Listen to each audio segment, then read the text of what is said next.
Good morning, everybody, and welcome to episode 68 of the Ask the Coach show, where we answer your table tennis questions. Today, we're going to talk about the banana flick, blinking when making a smash, how to generate more spin on your serves, and recovery after playing a forehand top spin. As always, Super Coach Alois Rosario is here with me to answer your questions. Good morning, Alois. Good morning, Jeffrey, and hope you had a good weekend. It was yes, I certainly had a good weekend. I went off to a cubing competition. Alois saw two people solve the Rubik's Cube in under 6 seconds. Unbelievable. 6 seconds. Are they just like removing stickers and putting them back on in 6 seconds? How are they doing that? You try removing the stickers in 6 seconds. It's not so quick. Yeah, true. I couldn't even do that. Unbelievable. Yes, but yeah. So yes. I'm still stuck around 45-second average. So need more practice. That's what it's all about. Absolutely, more practice, and you will get it down there. 5 seconds we're looking for from you, Jeffrey. That may be a little out of my reach, but we'll see how we go. So, Jeff, I've just got a question for you before we get started. A few people often ask about, downloading the videos and things from our site. And there was a question there about, how do you download it onto your iPhone? So, as the super techie, can you give us a heads up on that? Sure. So our premium members get to download a certain number of videos per month. So if you're a monthly member, you get 10 per month. A quarterly member, you can download 50 per month. And yearly members, unlimited download. So you can download the videos to your computer, so you have them to keep forever and watch whenever you want. If you want to put them onto your iPhone, you first need to download them to your computer. So under each video for the premium members, there's a download link. So click on that to download your video. It downloads an MP4 format. Then what you need to do is you need to start up iTunes, and then you can take it from your computer and just drag it into iTunes. And then when you plug in your phone or your iPad, you go to the movies section and you'll be able to drag that video into your section to have it on your phone. So it's all about downloading it, putting it into iTunes, and then putting it on your phone. So it's really like a 3-step process.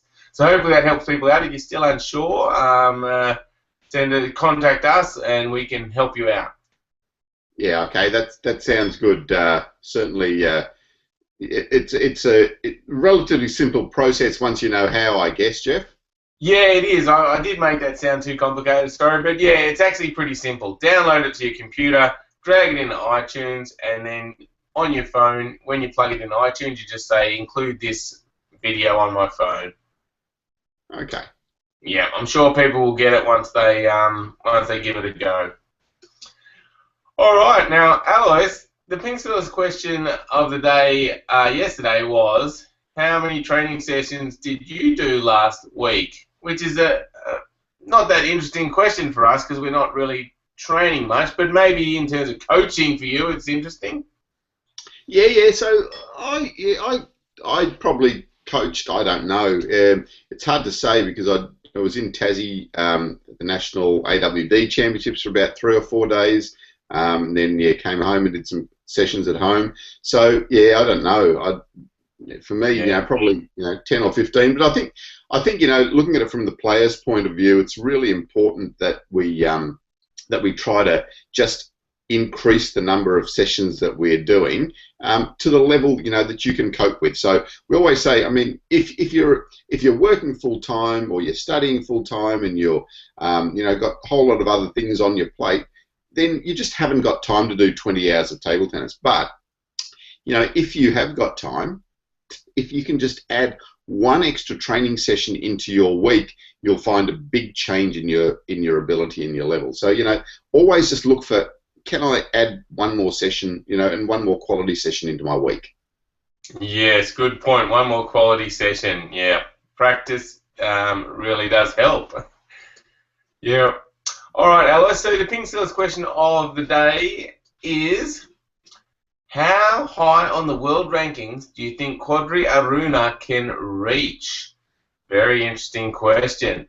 So leave your comment either on the YouTube video or on our blog. Go to pingskills.com, click on the blog link, and you'll find this show where you can leave your comment. We look forward to hearing your thoughts. And Alois, I guess we'll give our opinions tomorrow.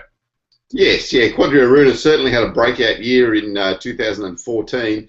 Yeah, let's see how far our viewers think that he can get in 2015. Great. All right, well, let's get into the questions. First up, an interesting one from Lucas, who asks, so usually I use a low tomahawk serve and it works quite well. The only problem is I don't get much side spin on the ball. Sometimes I get a lot and sometimes I get almost no spin at all. Any tips on how I can produce more spin on the ball? Yeah, so the tomahawk serve is one that's difficult to generate a lot of spin because you usually just got from here to here. You haven't got a lot of action, and it's hard to use your wrist effectively with the tomahawk serve. Some things you can do is just loosen your grip a little bit so that you can utilize your wrist in this full motion there. Okay, if you've got the grip there, then you're using your wrist in that motion, which doesn't give you as much much movement. So by loosening your grip, you can generate a bit more movement with your wrist, therefore generating a bit more spin and speed to generate more spin on your serve. So that's probably the best way to do it. But as I said, with the tomahawk, not one that you're really going to get a lot of spin. Unless you really get down nice and low and do that sort of action, so really get there and play a full motion with your serve. So there's a couple of options for you. Often though, you'll find that the top players, when they're using their tomahawk serve, are just thinking about placing the ball well and keeping the ball really low with the tomahawk serve. Yeah, good tips there, Alois. It's interesting, isn't it? Because he says sometimes he's getting some spin, so he must be just getting a slightly different contact occasionally. But variation can be good, but obviously you want to mean that variation. Yeah, so yeah, perhaps the contact is varying a little bit in what you're doing. So maybe sometimes you're getting a good brushing contact, and sometimes you're hitting the ball a little bit flatter. So yeah, so you can just concentrate on getting that that brushing contact. The other thing is to just get that ball on the leading edge there as well. So by getting the ball on the leading edge, you're going to, in general, generate a little bit more spin. Yeah, and serving is one of those areas that does require a lot of practice because you're trying to get a very fine contact to generate a lot of spin, but also you're trying to move the bat through fast, and those two things together are not easy to do. No, it's not easy, and that's why serving is difficult. And that's why we need to practice it a whole lot. Serving is such a fine skill, fast action, fine brush, makes it difficult. So just get out there and practice it a lot. All right, well, thanks for the question, Lucas, and hopefully that has helped you out. The next question is from Nick, and Nick says, if you would answer my question, I would be very grateful. In which point at your bat must the ball be hit for the banana flick? Okay, yeah, so a little bit similar to what we talked about briefly there with the tomahawk serve. So you want to get the ball on the leading edge. So if you're coming in and doing the banana flick that way, so this is the leading edge here. So you want to try and contact the ball around there on the bat. So if you get the ball there, you're going to get a little bit more spin. When I say leading edge, I don't mean on the edge there. I mean on the rubber, but close to that leading edge here. So if you contact the ball somewhere there, you're going to get the best spin and the best effect on the stroke as well. So it's an interesting one, Alois. So for people first trying out that stroke, do you kind of, if you're coaching them, do you talk to them and say you should be trying to contact it here, or do you get them to focus more on the start and the finish first and then have that as a later step? Yeah, definitely the start and the finish is the important part, getting the action correct, and then you can add some spin or effect by getting the ball on the leading edge. So certainly initially, just get that ball right in the middle there if you can. It's a difficult enough stroke as it is, so aim for the middle, and then you can start to think about where you're hitting the ball on the racket as you progress the stroke. Okay, well, thanks for the question, Nick. And strangely enough, that's got me thinking about breakfast. But anyway. Now, next question is from Phil, who says, my hitting partner and I were discussing that we think we blink when our opponent hits a hard smash or a drive. So we lose track of the ball at a critical time.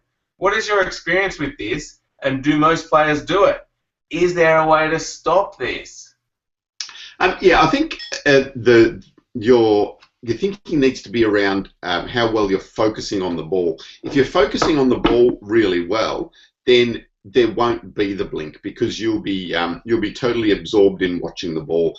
If you watch the best players when they play, basically they don't blink for the rally, so they will have their eyes open and watching the ball completely for the entire rally. It happens a little bit. You'll see also, I mean, with 100-meter runners sometimes, you know, their eyes will be really wide open because they are so focused on what they're doing and focused on the finish that their eyes are like that when they're running. You'll find also when players are playing during the rally, their eyes will be quite open, so they won't be blinking. The rally only lasts for 2-3 seconds or so. So usually they will try to not blink, but they won't blink because they'll be so absorbed in watching the ball. So when that ball goes up in the air, sometimes we blink because there's a little bit of a thought process happening, like, oh no, he's going to smash the ball at me, and then you tend to blink. Rather than that, try to think about just focusing on the ball and watching that ball really carefully while the ball's up in the air, and you'll find that, well, the blink will disappear, but your focus will be better. You'll be able to actually track the ball better and hopefully see the ball a little bit quicker and return it, perhaps. Yes, indeed. All right. Well, good tips there. It's interesting, Alice, because I was just editing our new forehand smash video, which I'm hopefully going to upload to the site this week. But we did some close-ups of me smashing, and I was surprised to see that as the ball came in, my eyes seemed to get really wide just before I smashed the ball. It freaked me out a little bit.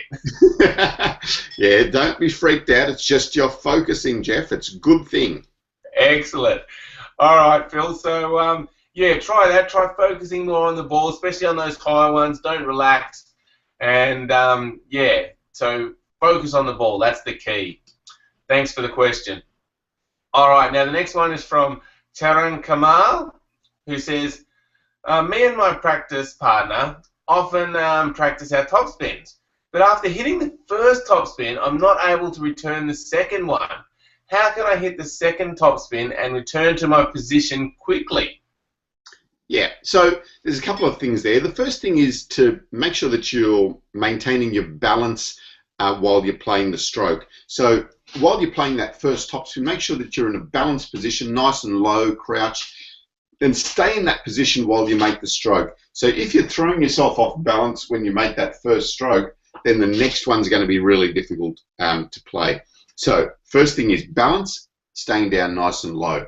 The second thing is that often the second forehand topspin will go off the end of the table, and that happens because we don't adjust between the amounts of spin that's on the ball, especially if they've pushed the ball to you on the first ball and you make the lifting topspin and then they block or they topspin the ball back at you. There's a slight adjustment you need to make from the lift to the forward to get that ball onto the table. So that's the other really important thing that you need to focus on. And we do have a lesson in our, I think it's in our master classes on the follow-up forehand that we have there for our premium members. But that's a really good one for just showing you how to cope with that next forehand ball as well. But yeah, so think about your balance and then think about the trajectory of your stroke on the follow-up forehand as well. Okay, so yeah, so when you play the first one, you got to make sure you finish and still have a good stroke, and then you're in the right position, and then make sure. And if you're in a well balanced position, that makes it easier to get back for the second ball, I guess, Alois. So, what's a good way for Charan Kamal to practice this? Yeah, so uh, practice playing continuous forehand topspins, and just really focus on your balance position while you're playing the forehand first. So do it slowly. Make sure your topspin is controlled. Make sure your balance is good. Make sure your stroke is good. The more consistent topspins you can make, the better balance you're going to have. Or yeah, chicken and the egg, but you need to have that balance to play that consistent topspin. So focus on that. Focus on playing continuous topspins, and see if you can start to improve that next forehand. Great. And Charan Kamal, we've got a consistency chart. I'll put a link in the show notes. And so maybe it'd be good to keep track of your the record number of top spins you can do when you're practicing, just as a motivating factor. So I'll leave that in the show notes. So thanks everybody for watching. That wraps up episode 68. Make sure you visit pingskills.com and check out our great site there. Lots of informative information, and you can always sign up for our free newsletter to get great table tennis tips. Okay, thank you, Alois, for all your insightful answers. Thanks, Jeff. And yeah, another interesting showdown, and we'll see you all tomorrow morning. See you guys. All right, thanks everyone. See you later. Have a great day.